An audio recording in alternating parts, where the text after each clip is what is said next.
So hi, welcome to Jharkhand Journey. This is the eighth part of land related regulation in Jharkhand. इस video में हम लोग छोटा नागपुर काश्तकारी अधिनियम का चैप्टर 9 कवर करेंगे, जो कि सेक्शन 52 से लेकर सेक्शन 63 तक डील करता है। इसमें कुछ इंपॉर्टेंट सेक्शन हैं जो कि हम लोग पढ़ेंगे और कुछ सेक्शन हम लोग छोड़ देंगे, जैसे कि हम लोग सेक्शन 54-55 हो गया और 56-57, इन तीन को छोड़ेंगे और 63 AB को भी देख लेंगे हम लोग, जो कि चैप्टर 9A में आता है। So without wasting your time let's begin. So सबसे पहले चैप्टर 9 आता है। चैप्टर 9 में बेसिकली डील करता है सेक्शन 52। सेक्शन 52 को होता है कि money rent is payable under 4 equal instalment before last date of each quarter of agriculture year. एक एग्रीकल्चर ईयर को 4 भाग में बांटा गया है। ठीक है, यहाँ पे एक एग्रीकल्चर ईयर को 4 भागों में बांटा गया है और जो लगान जो है हमारा, वो जो 4 पार्ट हुए ना, तो 4 इक्वल इंस्टॉलमेंट में भरना है और चारों इंस्टॉलमेंट जो है वो जो क्या बोलते हैं कि जो क्वार्टर हुआ ना, एक क्वार्टर, उसके लास्ट डेट से पहले भर देना है। तो वही कह रहा है कि money rent is payable under 4 equal instalment before last date of each quarter of agriculture year. Moving to the next section, sorry, tenant मतलब जो हमारा किसान है, मतलब जो पट्टे का मालिक है, मतलब पट्टे पर मालिक नहीं, जो पट्टे का अभी जोत रहा है, जो उस पट्टे को जोत रहा है। तो tenant will get receipt of rent, tenant will get a receipt from landlord, receipt of rent from landlord. If the landlord refuse to give the receipt, tenant shall complain to deputy commissioner. ठीक है, ये बोल रहा है कि टीनट जो है ना हमारे, यानी कि जो उस खेत को जोत रहे हैं, वो लगान देंगे लैंडलॉर्ड को, तो लैंडलॉर्ड लगान देने के बदले वो जो है उस लगान का रिसिप्ट लेंगे। They will get a receipt. और अगर रिसिप्ट मांगते हैं और लैंडलॉर्ड जो है हमारा, अगर वो देने से मना करता है, तो जो अपने टीनट है ना, वो डिप्टी कमिश्नर को शिकायत कर सकते हैं। उनके पास ये ऑप्शन है कि वो डिप्टी कमिश्नर के पास शिकायत कर सकते हैं। Moving to the next section, section number 53 हो गया ना अपना। तो 50, अब हम लोग डायरेक्ट जंप करेंगे 58 पर। बीच में जो सेक्शन है 54, 55, 56, 57, ये ज़्यादा इंपॉर्टेंट नहीं है, तो इसलिए हम लोग इसको स्किप कर दिए हैं। तो सेक्शन नंबर 58 कहता है कि जो रेंट होता है ना, रेंट फेल होने पर ड्यूज का जो है वो इंटरेस्ट लगेगा। और इंटरेस्ट कैसे लगेगा, इसका ये जो तय किया गया है कि 6.25% जो है वो प्रति वर्ष से ज़्यादा जो रेट है वो नहीं होना चाहिए। अगर कोई जो टीनट है वो रेंट देने में फेल हो जाता है, तो अब जो लगान देने में फेल हो गया है, तो अब उसका जो लगान पर सूद चलेगा, तो वो सूद कितने परसेंट होना चाहिए, तो सूद जो है वो 6.25% से ज़्यादा नहीं होना चाहिए, इससे कम हो सकता है। लैंडलॉर्ड और टीनट मिलकर डिसाइड करेंगे, उनके बीच का अग्रीमेंट होगा कि कितना लगेगा, तो वो डिसाइड करेंगे। वो मैक्सिमम 6.25% हो सकता है, इससे ज़्यादा नहीं हो सकता है। Moving to the next section 59 बोलता है कि लैंडलॉर्ड जो है, लैंडलॉर्ड अगर जो कोई टीनट है, मान लेते हैं कोई किसान है, वो रेंट देने से मना नहीं करता है, वो रेंट देने में असफल हो जाता है, तो लैंडलॉर्ड क्या करेगा ना कि लैंडलॉर्ड जो है वो उस लीज को, जो लीज पर दिया है ना अपने ज़मीन को, वो उस लीज को कैंसिल कर देगा, उसको लीज से कैंसिल कर देगा और अपने ज़मीन को अपने कब्जे में ले लेगा। कौन लेगा? लैंडलॉर्ड लेगा। किससे लेगा? टीनट से लेगा। ये बात कहाँ पे लिखा हुआ है? तो चैप्टर 9 के सेक्शन 59 में लिखा हुआ है। Moving to the next section 60, if tenancy or its portion got sold, the new tenure holder is not responsible for the old dues. ये दोनों देखिए एक दूसरे से रिलेटेड है, ये दोनों एक दूसरे से रिलेटेड है। देखिए, कोई भी टीनट जो था वो फेल हो गया, क्या देने में? रेंट चुकाने में फेल हो गया। अब तो जो लैंडलॉर्ड थे हमारे, वो क्या किए कि उस खेत को अपने कब्जे में ले लिए, उसका लीज को कैंसिल कर दिया और खेत को अपने कब्जे में ले लिया। अब दोबारा उसी खेत के पट्टे को वो दूसरे टीनट को लीज पर देंगे। तो जो नया टीनट होगा वो पुराने वाला जो ड्यूज है ना, जो लगान जो बकाया था, उसके लिए रिस्पॉन्सिबल नहीं होगा, वो अब अपना नया लगान देगा। तो ये बात कहाँ लिखा हुआ? सेक्शन 60 में। ये बोलता है कि if tenancy or its portion got sold, अगर टेनेंसी खेत का टुकड़ा और उसका कुछ भाग बिक जाता है, द न्यू टेन्योर, नया काश्तकार जो है tenure holder, new tenure holder, नया काश्तकार जो है वो रिस्पॉन्सिबल नहीं होंगे ओल्ड ड्यूज के लिए, not responsible for old dues. I hope you guys understand.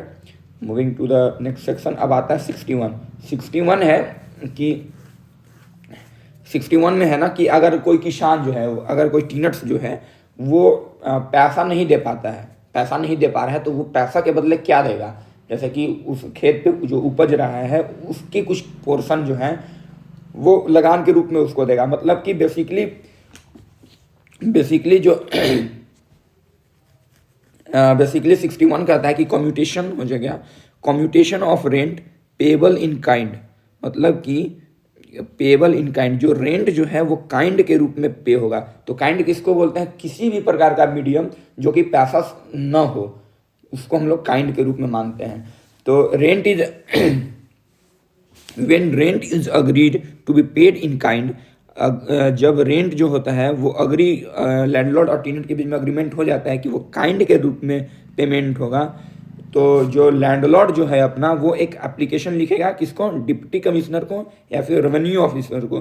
किस बारे में लिखेगा कि अब जो है हम जो है इस टीनेंट से पैसे लगान के रूप में पैसे न लेके कुछ अन्य सामान लेंगे। तो जो सामान लेंगे वो किसको करना होगा, वो नोटिस देना होगा, किसको, डिप्टी कमिश्नर और या फिर उस एरिया के रेवेन्यू ऑफिसर को ये बताना होगा कि हम किस रूप में लगान का वसूली करेंगे।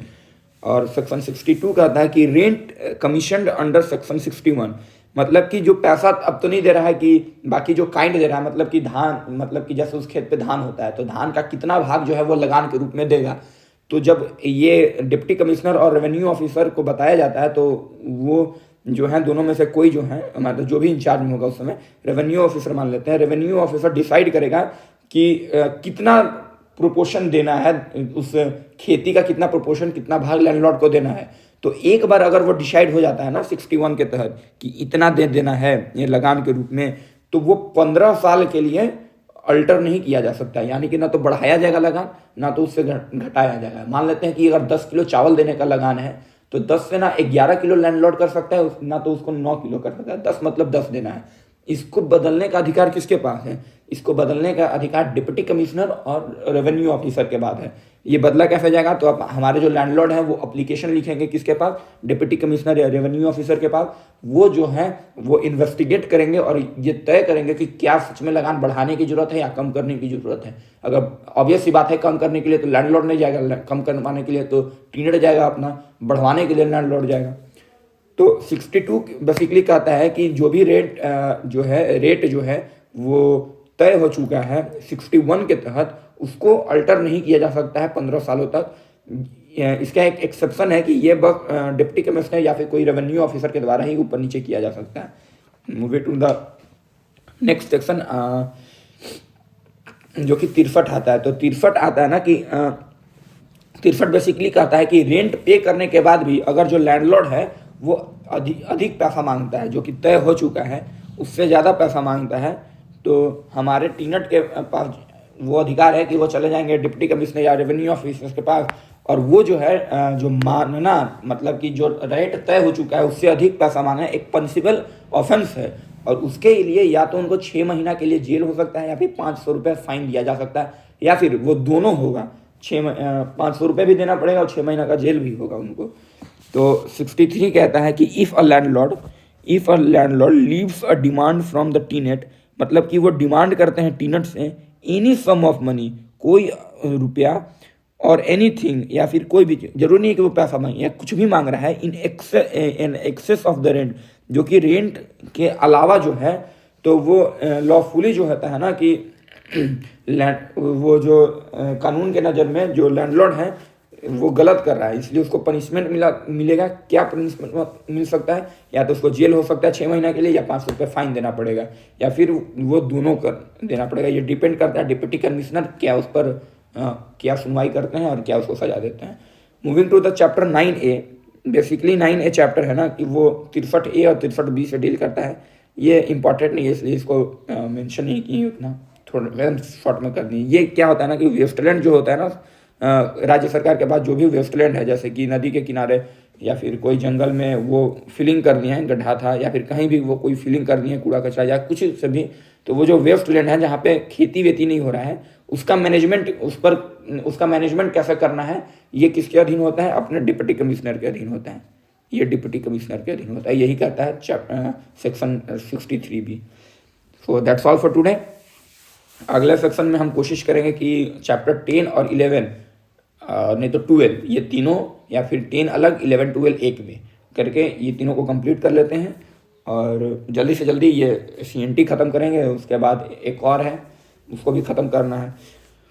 तो अगर आप जो हैं इस PDF को, बहुत टाइम लगा है भाई इसको बनाने में, अगर इस वीडियो को अपने सेल्फ स्टडी के लिए लेना चाहते हैं तो आप जो हैं हमारे इस टेलीग्राम चैनल से इसको डाउनलोड कर सकते हैं। झारखंड जर्नी नाम का टेलीग्राम चैनल है, वहाँ पे ज्वाइन कर लीजिएगा, और वहाँ पे ये वीडियो जैसे ही ख़त्म होगा ना, अपलोड हो जाएगा, उसके बाद यही सेम PDF हम लोग वहाँ अपलोड कर देते हैं। अगर टेलीग्राम पे लिंक नहीं मिल रहा है तो you can also DM us on our WhatsApp number, हम लोग आपको लिंक प्रोवाइड कर देंगे। और आपको क्या चाहिए जिससे आपके प्रिपरेशन में एज मिल सके, आप कमेंट सेक्शन में आप हमें बताओ, हम वो लाने का कोशिश करेंगे।